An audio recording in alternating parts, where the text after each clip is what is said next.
Tuhanlah perlindunganku, baik siang maupun malam gelap.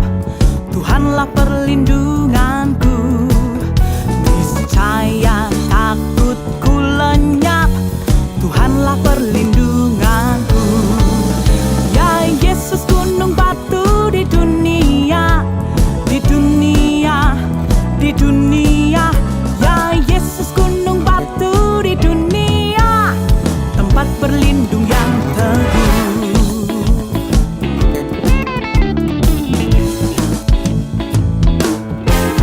Di badai topan dunia, Tuhanlah perlindunganku. Kendati goncang semesta, Tuhanlah perlindunganku. Ya Yesus gunung batu di dunia, di dunia, di dunia. Ya Yesus gunung batu di dunia, tempat berlindung yang teguh.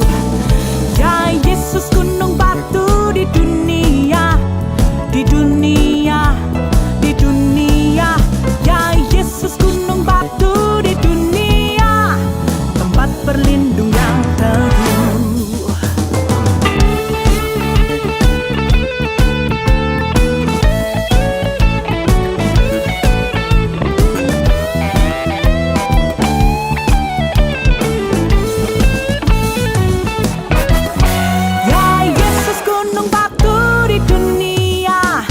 Di dunia, di dunia.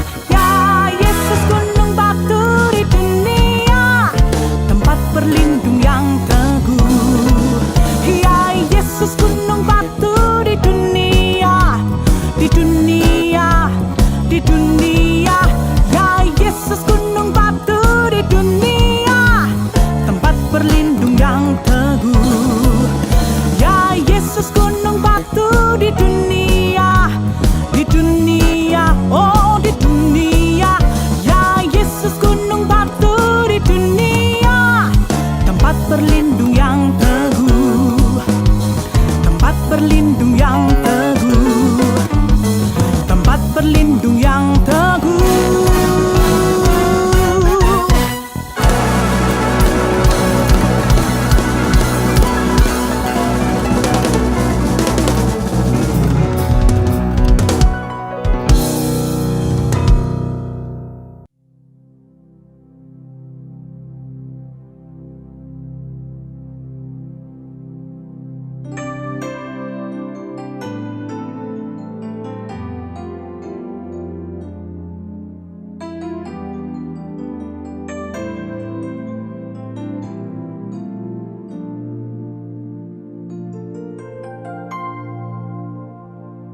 Sinar kemuliaan-Mu Bapa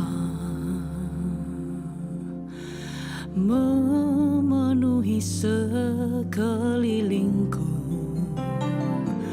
Ku rasakan hadirat-Mu, Kau tenggelamkan jiwaku. Ku ingin tetap tinggal bersama-Mu.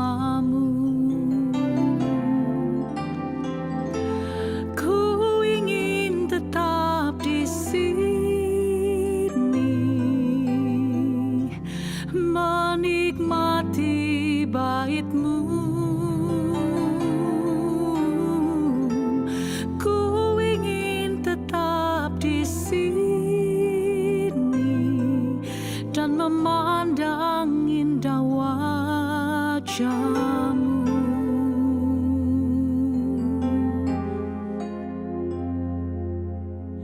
Sinar kemuliaan-Mu Bapa memenuhi sekelilingku. Ku rasakan hadirat-Mu, Kau tenggelamkan jiwaku. Ku ingin tetap tinggal bersama-Mu. Ku ingin tetap di sini menikmati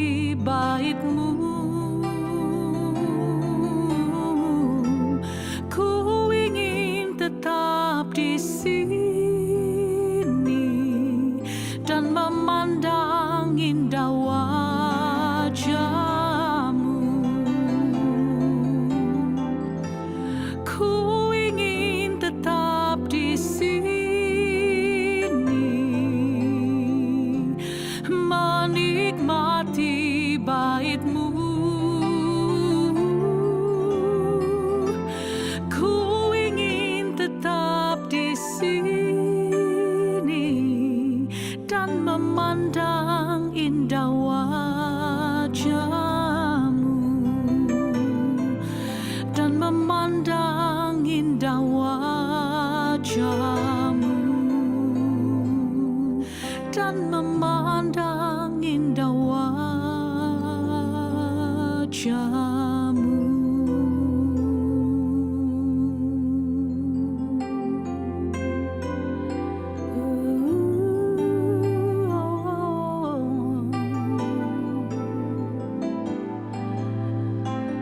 Ku rindu tinggal tetap di hadirat-Mu.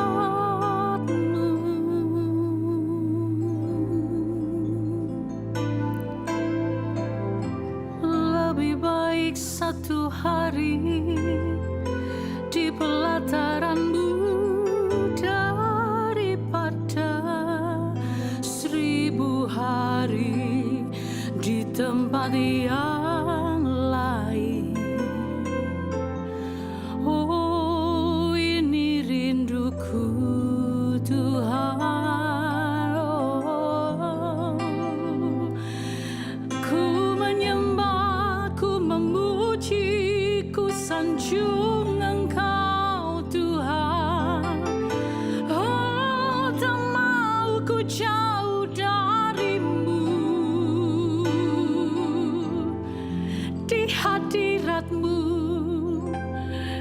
dekat dengan-Mu Tuhan.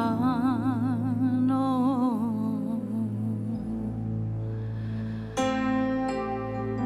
Sebab benar apa yang dikatakan dalam Mazmur, bahwa lebih baik satu hari di pelataran-Mu daripada 1000 hari di tempat yang lain.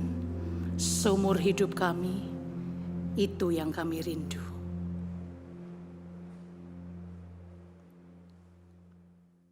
Bapa di surga memberkati jemaat GSKI Nginden, Manyar, Sukomanunggol, dan beberapa tempat lain yang mendengarkan firman-Mu dan semua orang yang mendengar firman-Mu. Engkau mengurapi setiap perkataan hamba-Mu agar kebenaran-Mu menjawab kebutuhan mereka, mengubah mereka. Dalam nama Yesus Kristus. Amin. Shalom saudara sekalian, salam sejahtera dalam kasih Tuhan kita Yesus Kristus, khususnya kepada saudara-saudaraku jemaat Tuhan dari Gereja Suara Kebenaran Injil Nginden, Betani Nginden, Manyar, dan beberapa wilayah lain. Saya bersyukur saya bisa membagikan kebenaran firman Tuhan ini kepada saudara-saudara semua. Saudara, satu hal yang harus kita ingat bahwa kita hidup di dunia yang sudah jatuh. Dunia yang pasti tidak ideal untuk dihuni. Jadi jangan berharap dunia ini menjadi firdaus. Jangan berharap kita dapat memiliki kehidupan yang ideal bahagia, ideal nyaman, ideal aman. Tidak ada yang ideal dalam hidup ini, di dunia ini, saudaraku. Saudara, dalam 1 Korintus pasal 10, firman Tuhan mengatakan, di ayat 13, pencobaan-pencobaan yang kamu alami ialah pencobaan-pencobaan biasa yang tidak melebihi kekuatan manusia. Sebab Allah setia dan karena itu Ia tidak akan membiarkan kamu dicobai melampaui kekuatanmu. Pada waktu kamu dicobai, Ia akan memberikan kepadamu jalan keluar sehingga kamu dapat menanggungnya. Kalimat pencobaan-pencobaan yang kamu alami, ya, di awal ayat ini sudah mengisyaratkan kepada kita adanya pencobaan. Kepastian adanya pencobaan. Pencobaan maksudnya adalah segala sesuatu yang dapat menggagalkan perjalanan kita menuju kehidupan yang bahagia di langit baru, bumi baru. Kita hidup di dunia yang tidak ideal. Tetapi Tuhan Yesus menjanjikan kepada kita. Ia pergi menyediakan tempat bagi kita, supaya di tempat di mana Ia ada, kita ada. Kekristenan adalah jalan hidup bagaimana kita menjalani hidup sebagai persiapan untuk masuk dunia yang akan datang. Sebagai persiapan untuk masuk dunia yang akan datang, saudara. Nah, pencobaan-pencobaan yang kita alami itu usaha dari kuasa kegelapan untuk mencegah perjalanan kita agar kita tidak sampai kerajaan Tuhan kita Yesus Kristus. Saudara, tetapi firman Tuhan mengatakan bahwa pencobaan-pencobaan yang kita alami tidak melampaui kekuatan manusia. Artinya semua kita juga mengalami pencobaan tersebut, tapi tidak melebihi kekuatan kita. Nah, yang pertama yang kita harus sungguh-sungguh terima kenyataan bahwa pencobaan berupa kesulitan-kesulitan hidup, pencobaan berupa godaan-godaan untuk berbuat dosa, pasti kita alami sepanjang perjalanan hidup kita. Pasti. Jadi jangan berharap kita hidup tanpa masalah. Jangan kita berharap hidup tanpa problem. Jangan mimpi hidup tanpa kesulitan. Jangan berpikir bahwa kita bisa menjalani hidup tanpa pencobaan. Kalau kita mempersenjatai diri kita dengan pemikiran ini, maka kalau di dalam perjalanan hidup kita menghadapi kesulitan, masalah, problem, ya, godaan-godaan untuk berbuat dosa, kita sudah bersikap kuat. Kita sudah memiliki sikap menerima kenyataan tersebut dan tidak menjadi bingung. Nah, dengan satu pengertian bahwa hal ini bisa mencegah kita, bisa menggagalkan perjalanan kita menuju langit baru dan bumi baru. Oleh sebab itu, ketika kita menghadapi pencobaan, yang pertama kita harus percaya tidak ada yang melampaui kekuatan kita. Kita pasti bisa menghadapinya. Kita harus optimis. Jangan mental block. Jangan belum berperang sudah kalah. Belum melangkah sudah menyerah. Apapun yang sekarang saudara alami, bisa kita lewati. Pasti bisa kita lewati. Ya saudara, itu yang pertama. Yang kedua, setiap persoalan hidup yang kita alami saudara, pasti ada waktu berakhirnya. Pasti ada waktu berakhirnya. Tapi jangan bertanya sampai kapan, sebab Tuhan tahu sampai kapan yang tepat pencobaan itu diizinkan Tuhan kita alami. Yang ketiga, pasti ada jalan keluar. Tidak mungkin tidak ada jalan keluar. Saudara, pencobaan-pencobaan yang kita alami selain tidak melampaui kekuatan kita pasti ada akhirnya dan ada jalan keluarnya. Maka ketika kita menghadapi kesulitan-kesulitan hidup, saudara, kita harus berjuang menghadapinya. Kita tentu berdoa minta tolong Tuhan campur tangan dalam seluruh pergumulan hidup yang kita alami atau kita hadapi. Tentu kita minta Tuhan ikut campur tangan. Tetapi kita juga harus memiliki usaha yang maksimal untuk menyelesaikan semua masalah yang ada. Kalau itu masalah kesehatan, kita harus mengubah pola makan, pola hidup kita.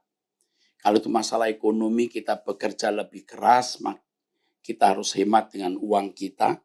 Kita harus berhati-hati dalam memanage, ya, mengelola uang kita. Ya, di sini kita membutuhkan hikmat pimpinan Tuhan. Jadi kita maksimal dulu. Nah, banyak orang tidak maksimal dulu. Hanya minta pertolongan Tuhan. Minta Tuhan buka jalan. Tetapi tidak memiliki usaha yang maksimal untuk menyelesaikan masalah-masalah yang dia hadapi. Manusia itu makhluk yang harus bertanggung jawab, saudaraku.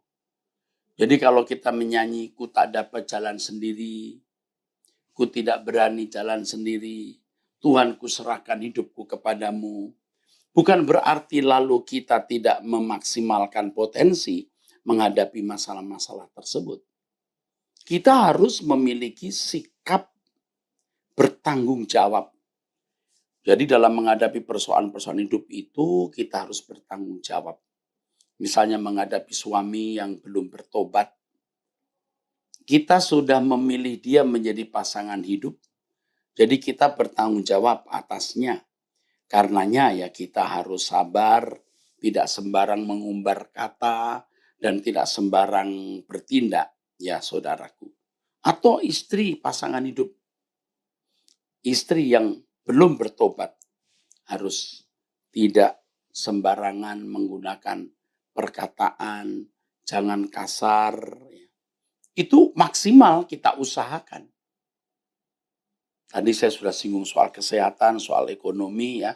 Kalau kesehatan, ubah pola makan, pola hidup, saudara. Kalau ekonomi ya kerja keras, hemat. Lalu yang ketiga, kalau itu masalah rumah tangga ya kita harus menguasai diri. Jangan sembarangan mengucapkan kata, jangan bersikap kasar terhadap pasangan hidup, saudara. Nah kalau ada keluarga-keluarga yang bermasalah dan minta saya untuk mendoakan, mengkonseling ya. Dulu saya selalu ya mengatakan sampai sekarang ini, setelah saya mengerti kebenaran, tidak cukup dikonseling 1 hari, tidak cukup didoakan, tapi masing-masing harus memiliki perubahan. Harus berusaha untuk merubah kebiasaan-kebiasaan buruk yang dilakukan, yang itu melukai, itu menyakiti pasangan hidup. Nah ini masalah pasangan hidup atau keluarga. Menghadapi masalah anak maksimal. Kita menasihati anak, kita memperhatikan hidup mereka, kita mengontrol hidup mereka. Tapi terutama menjadi teladan bagi anak-anak dan menghadirkan suasana rohani di dalam keluarga. Kita harus maksimal dulu dalam menghadapi pencobaan ini. Jangan berdoa dulu semata-mata. Berdoa pasti. Tetapi kita harus memenuhi bagian kita, saudara. Menghadapi mertua yang jahat misalnya, yang kejam. Oh, tentu kita berdoa agar mertua bisa bertobat.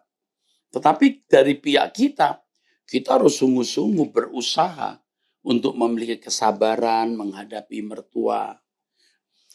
Dan ternyata pencobaan-pencobaan tersebut yang berupa masalah, problem dari berbagai hal, apakah itu masalah ekonomi, masalah kesehatan, masalah rumah tangga, dan lain-lain, menjadi sarana untuk mendewasakan kita. Mendewasakan kita agar kita, saudara, bisa suatu hari nanti dilayakkan masuk ke dalam kerajaan surga menjadi anggota keluarga kerajaan Allah. Kalau kita membaca 1 Korintus pasal 10, saudaraku, ini kisah perjalanan bangsa Israel dari Mesir ke Kanaan. Ini konteksnya perjalanan bangsa Israel dari Mesir ke Kanaan. Lalu di dalam ayat-ayat ini, ayat yang keempat, kelima, keenam, ketujuh, kedelapan, dan seterusnya, mengisahkan bagaimana sebagian dari bangsa itu, bahkan sebagian besar dari bangsa itu tidak sampai menginjak tanah Kanaan. mereka gugur. Mereka ditewaskan di padang gurun. Kenapa? Karena mereka tidak dengar-dengaran kepada Tuhan.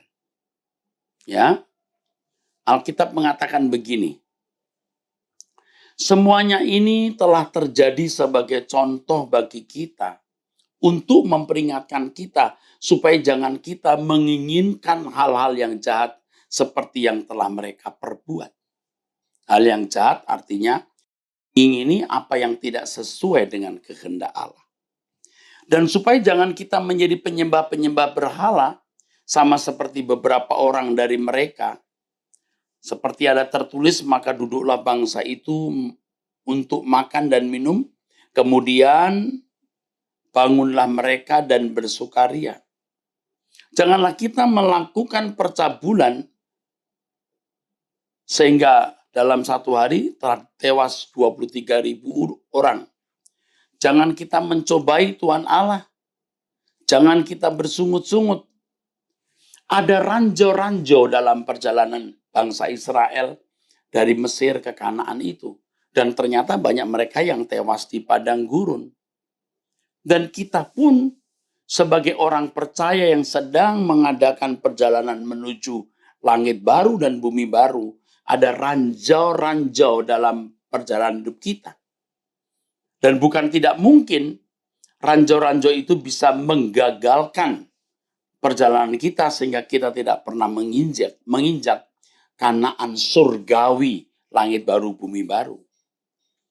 Lalu di ayat 11, semuanya ini telah menimpa mereka sebagai contoh dan dituliskan untuk menjadi peringatan bagi kita yang hidup pada waktu di mana zaman akhir telah tiba. Jadi sebagaimana bangsa Israel yang memang dibawa Tuhan keluar dari Mesir, tapi sampai akhirnya tidak sampai tanah Kanaan, kamu juga bisa loh mengalami keadaan seperti ini. Ada ranjau-ranjau di perjalanan hidup kita. Ranjau-ranjau itu sama dengan yang dikatakan di dalam 1 Korintus 10:13 ini. Pencobaan-pencobaan. Sebenarnya ketika bangsa Israel dituntun Tuhan dari Mesir ke Kanaan, dengan segala pergumulan yang mereka alami, itu merupakan cara Allah mempersiapkan mereka menjadi bangsa yang besar. Mempersiapkan mereka menjadi bangsa yang bisa membangun negeri yang Tuhan berikan, saudaraku. Jadi Allah mau demikian. Tuhan mengendaki demikian, saudaraku. Aduh, sayang sekali, saudara. Mereka semua tewas di padang gurun, saudara. Sayang sekali, saudara. Binasa mereka. Sayang sekali. Dan kata firman Tuhan ini menjadi peringatan untuk kita. Makanya jangan berharap hidup ini tidak ada masalah. Jangan berharap hidup ini tidak ada pencobaan. Pasti ada. Tuhan mengizinkan pencobaan-pencobaan itu dialami oleh orang percaya. Sebagai ujian, sekaligus menjadi sarana untuk memproses orang percaya menuju langit baru, bumi baru. Memproses supaya dewasa. Sebagaimana bangsa Israel diproses Tuhan, supaya mereka bisa dipercayai mewarisi tanah Kanaan yang berlimpah susu dan madu. Demikian pula orang percaya diproses Tuhan agar mereka dapat menjadi layak dimuliakan bersama dengan Yesus, layak mewarisi kerajaan surga. Dan pencobaan-pencobaan itu pasti bisa kita lewati karena tidak melampaui kekuatan kita. Pasti, saudara. Pasti berakhir. Tidak terus-menerus ada pencobaan itu, saudaraku. Dan pasti ada jalan keluarnya. Nah, jalan keluar yang kita harapkan itu bukan sekedar masalah itu selesai. Tetapi bagaimana pencobaan-pencobaan tersebut menghasilkan karakter kita yang diubah. Menghasilkan watak kita yang diubah. Menghasilkan kehidupan kerohanian kekristenan kita semakin cemerlang. Itu Jadi kalau kita menghadapi masalah-masalah atau pencobaan-pencobaan, saudara, lebih dari sekedar mendapat jalan keluar dan lolos dari masalah-masalah tersebut, kita benar-benar mengalami proses perubahan dari manusia berdosa yang tidak layak menjadi anggota keluarga kerajaan Allah, menjadi manusia rohani yang berkodrat ilahi, yang layak menjadi anggota keluarga kerajaan surga. Ini yang Allah kehendaki. Ini yang Tuhan mau, saudaraku sekalian. Luar biasa, bukan? Jadi cara kita memandang hidup harus benar. Selama ini kalau di gereja banyak pendeta ya mendoakan jemaat supaya masalah mereka selesai. Titik. Jadi intinya supaya hidup dapat dijalani tanpa masalah. Kalau ada masalah, cepat didoakan, dapat ditanggulangi atau selesai dengan mudah serta cepat. Kekristenan harus dipahami bukan demikian. Pencobaan yang kita alami ternyata itu bisa menjadi berkat abadi atau berkat kekal. Karena pencobaan-pencobaan tersebut, saudaraku, mengubah kita menjadi manusia yang layak dimuliakan bersama-sama dengan Tuhan Yesus. Jadi saudara-saudaraku, kalau hari ini saudara menghadapi kesulitan, ya, saudara menghadapi masalah, ya, jangan menjadi lemah. Sebab ternyata kesulitan-kesulitan itu memuat atau mengandung berkat kekal. Ya, berkat abadi. Jadi kita memiliki cara pandang yang berbeda dengan anak dunia dalam melihat masalah, dalam melihat problem. Kita pasti bisa melewatinya kok. Pasti berakhir pada waktunya dan pasti ada jalan keluar. Dan sementara kita menghadapi masalah dengan sikap bertanggung jawab, Tuhan mendidik, Tuhan melatih kita untuk menjadi anak-anak Allah yang layak menjadi anggota keluarga kerajaan surga. Jangan bersungut-sungut. Dalam 1 Korintus pasal 10 tadi, salah satu ranjau yang membuat bangsa Israel atau sebagian bangsa Israel tidak menginjak tanah Kanaan adalah bersungut-sungut. Jadi pencobaan yang kita alami, kesulitan yang kita alami harus kita terima dengan tangan terbuka, dengan pemikiran bahwa Allah mengizinkan terjadi semua itu. Ya, tetapi ingat, kita harus memiliki langkah, sikap yang konkret untuk bertindak sesuai dengan kehendak Allah. Maksimalkan potensi sesuai kehendak Allah, menanggulangi, menghadapi semua masalah yang ada. Lihat orang-orang di luar sana, non-Kristen, juga punya pengalaman hidup, pergumulan hidup yang berat, sama seperti kita. Bahkan kadang-kadang lebih berat. Mereka bisa menyelesaikan tanpa Tuhan Yesus. Apalagi kita pasti bisa menyelesaikan. Kalau untuk orang di luar, orang percaya, tidak berlaku firman ini. Roma pasal 8 ayat 28. Di mana Allah bekerja dalam segala hal mendatangkan kebaikan. Tetapi bagi kita, melalui masalah, melalui problem itu, Tuhan mau membentuk kita. Jadi jangan bersungut-sungut, saudaraku. Itulah sebabnya dalam Yakobus pasal 1 dari ayat 12 tertulis begini. Berbahagialah orang yang bertahan dalam pencobaan, sebab apabila ia tahan uji, ia akan menerima mahkota kehidupan yang dijanjikan Allah kepada barang siapa yang mengasihi dia. Wah, luar biasa. Ternyata pencobaan itu bisa mendatangkan mahkota kehidupan. Saudara jemaat yang dikasihi Tuhan, ya, saya percaya saudara-saudara sekalian mulai terbuka pikirannya. Khususnya kepada GSKI Petani Nginden, maksud saya, Manyar, Sukomanunggal, dan beberapa tempat lain. Mari kita melihat berkat kekal di balik semua ini. Ya. Makanya di gereja yang saya gembalakan pernah ada orang berkata, Pak Eras kok nggak pernah ya, atau jarang sekali ya mendoakan kami.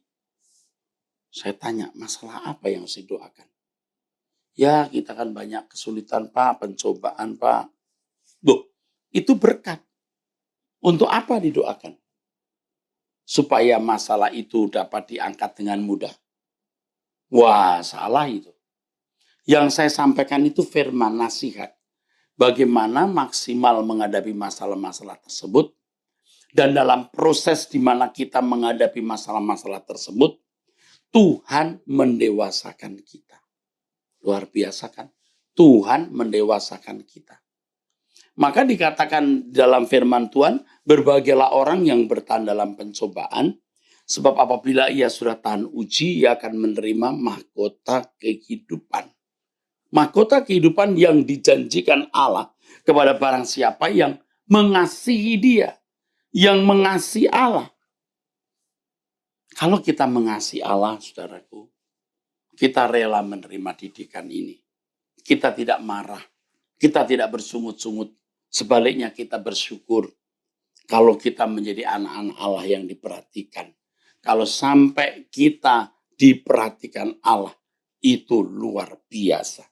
Oh, itu berkat dari atas segala berkat, saudara. Nah, kembali kepada maksud pencobaan itu kita alami. Apapun kesulitan yang kita hadapi, pasti saudara-saudara punya banyak kesulitan. Tapi mari kita melihat maksud kesulitan itu diizinkan Tuhan terjadi dalam hidup kita. Apa maksudnya? Yaitu merubah karakter. Yaitu supaya kita ini layak menjadi anggota keluarga kerajaan surga. Dan standar yang kita harus capai adalah seperti Yesus. Dan hal inilah yang baru benar-benar bisa menyukakan hati Allah.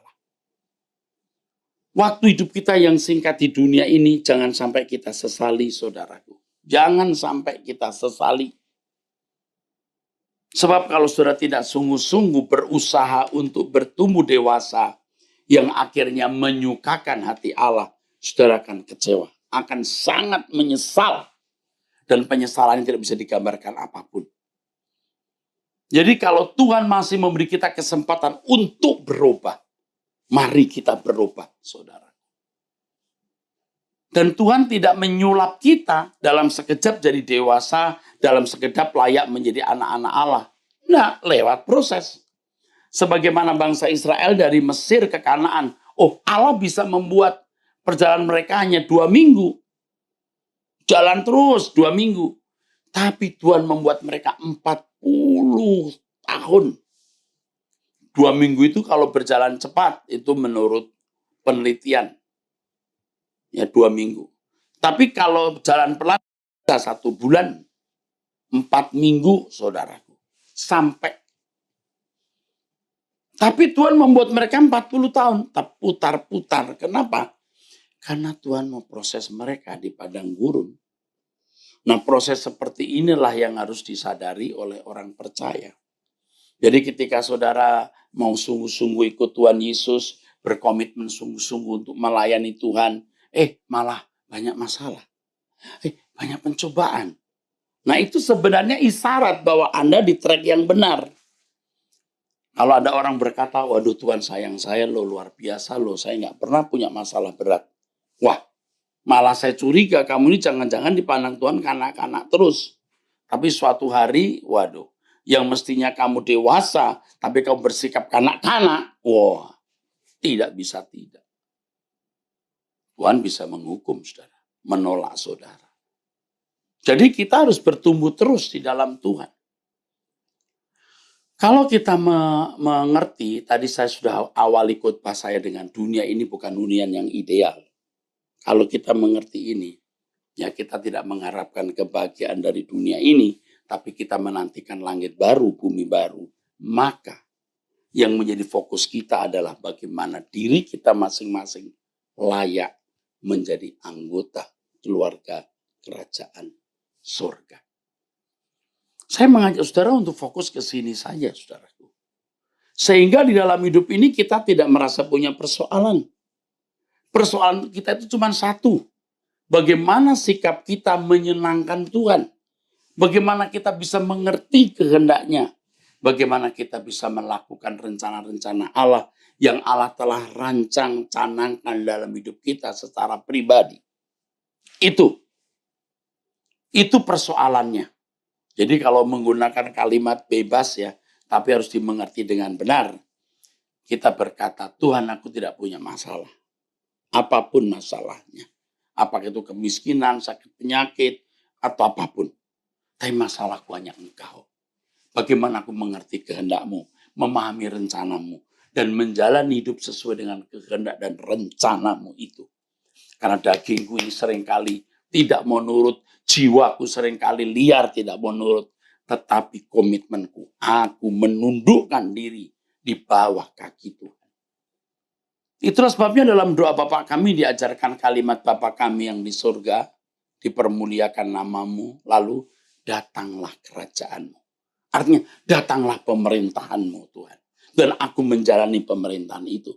Dan orang yang menjalani hidup dalam pemerintahan Allah, itu pasti nanti akan berlanjut, akan berlangsung sampai kekekalan. Jadi saudaraku sekalian, kita bersyukur memiliki Allah sebagai Bapa. Karena Dia bukan hanya memberkati, melindungi kita, mencukupi kebutuhan kita, menyembuhkan waktu kita sakit, tetapi Allah juga mendidik kita. Ibrani pasal 12 ayat 4, 5, 6, dan seterusnya. Bapak mendidik kita. Dan pencobaan-pencobaan itu sarananya. Jadi heran ya kalau orang-orang Kristen ketika mengalami pencobaan lalu doanya hanya, Tuhan tolong singkirkan pencobaan ini. Loh, pencobaan justru akan memberi berkat kok saudara. Juga COVID-19 ini. Ini juga mengandung berkat. Di balik, ya saudaraku sekalian ya, kenyataan bahwa COVID ini memang membawa penderitaan. Benar. Tetapi di balik ini juga, COVID memberi berkat kekal. Orang diingatkan betapa rentannya manusia, betapa fragile-nya, rentan dan terbatasnya manusia.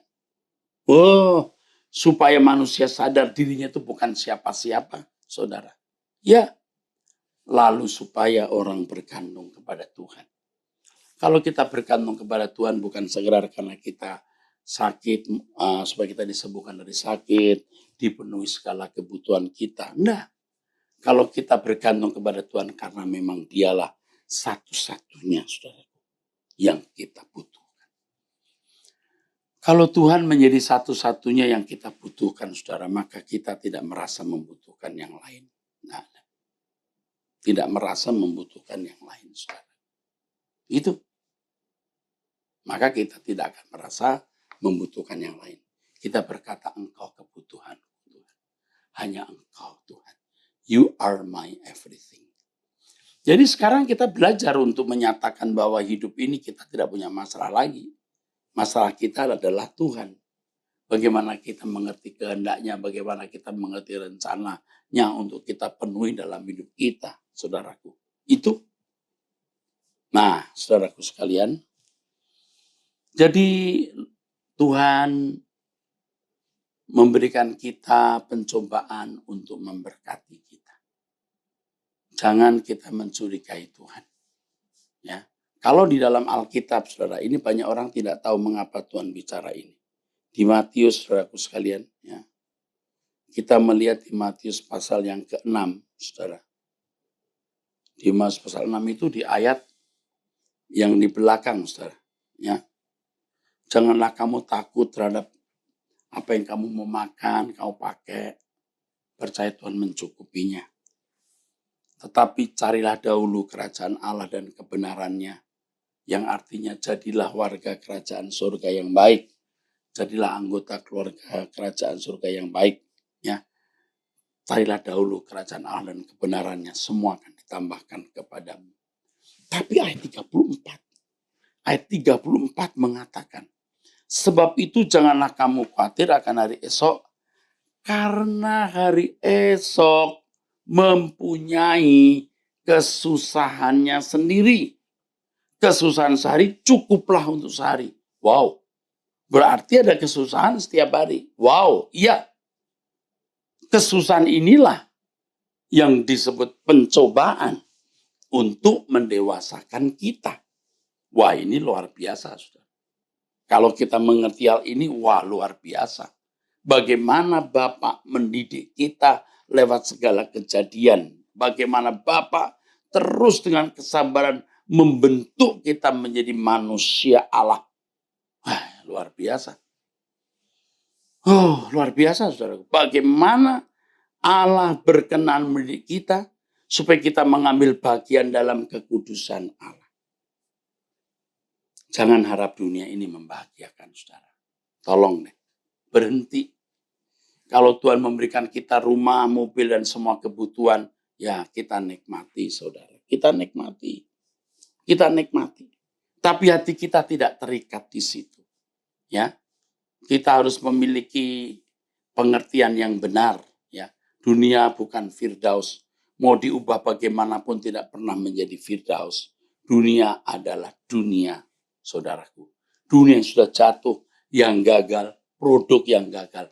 Karena manusia telah memberontak kepada Allah. Ya, saudara. Nah, ini yang saudara harus pahami dengan benar. Tetapi Tuhan menyediakan kita rumah baru. Tempat yang indah di langit baru, bumi baru. Dan Yesus pasti akan memenuhi janjinya. Pasti.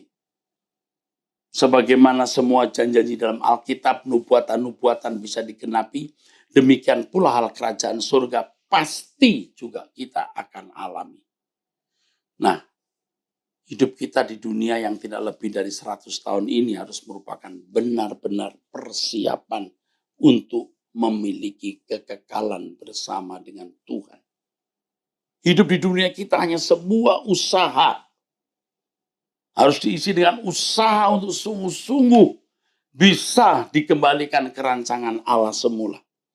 Itulah sebabnya tugas gereja. Itu tugas gereja, core business gereja. Untuk benar-benar membimbing jemaat menjadi manusia-manusia yang rohani. Manusia-manusia yang rohani. Yang dikatakan dalam firman Tuhan sempurna seperti Bapa atau serupa dengan Yesus. Gereja bukan hanya menyediakan jasa liturgi, siapa yang mau kebaktian. Gereja bukan hanya menyediakan jasa doa, siapa yang sakit, yang punya masalah. Saudaraku sekalian, bukan untuk pemenuhan kebutuhan jasmani.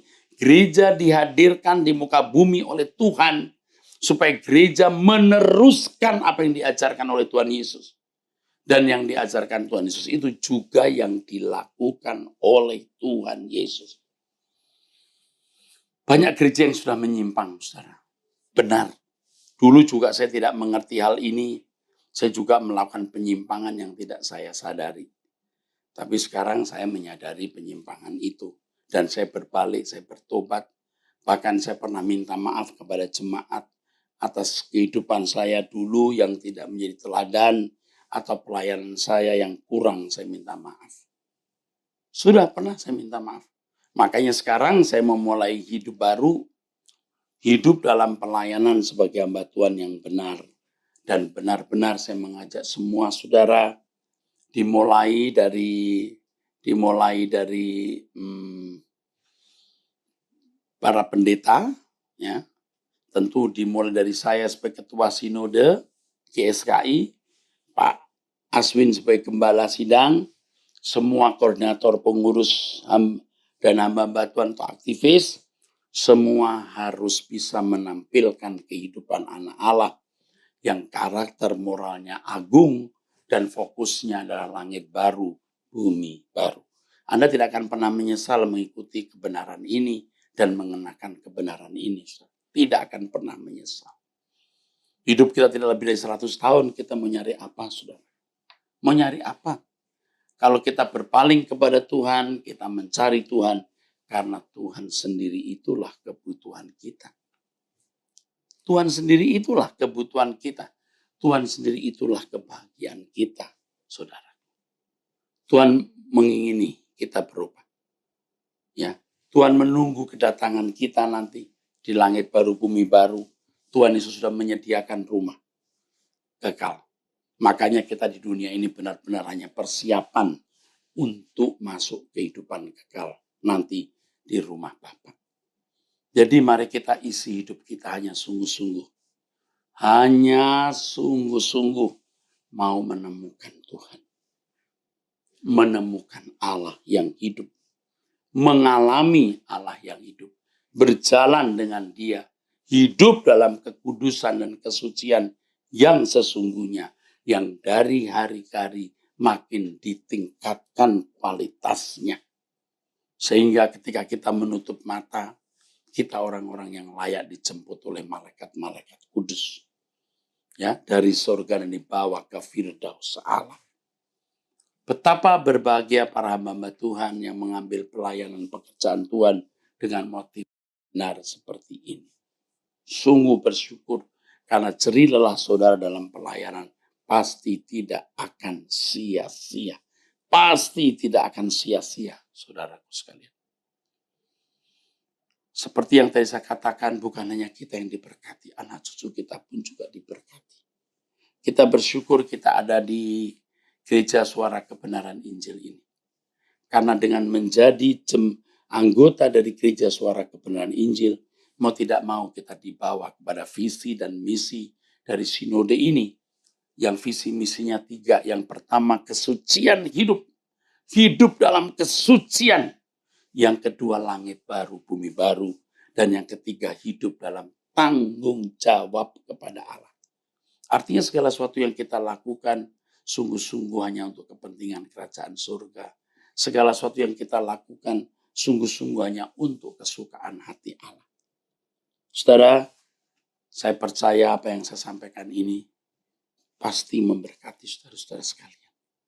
Kita masih dalam suasana COVID, ya, kita harus ikuti protokol kesehatan pemerintah. Kita belum bisa berhimpun seperti tahun-tahun sebelum ada COVID. Ya, kita harus ikut membantu pemerintah untuk memutus ya rantai penularan, rantai penyebaran COVID-19 ini. Menjaga kesehatan, ya, menjaga jarak dengan orang, memakai masker, saudaraku sekalian, ya. Lalu kita tingkatkan imunitas kita, itu menjadi bagian tanggung jawab kita yang kita harus penuhi. Saya percaya saudara sudah diberkati Tuhan dengan pemberitaan firman Tuhan ini. Saya mengasihi saudara-saudara sekalian.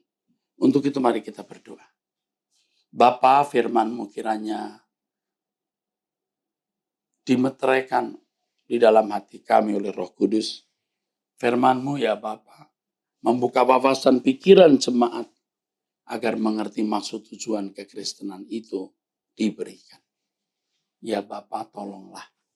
Dengan firman-Mu, jemaat-Mu benar-benar diberkati dan diubahkan. Dalam nama Tuhan Yesus Kristus. Amin.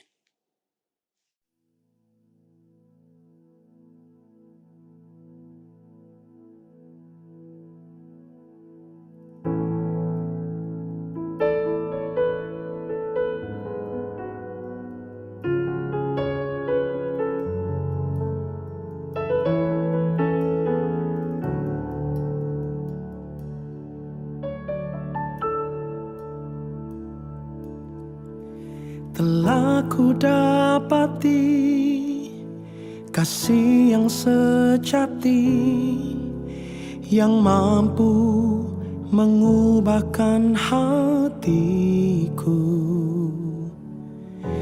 Kasih yang Kau beri jauh melebihi segalanya di dalam hidupku. Ku berikan semua yang berharga, semua yang mulia, semua yang terbaik dari hidupku. Hanyalah bagimu, hanyalah untukmu, hanyalah bagi kemuliaan-Mu.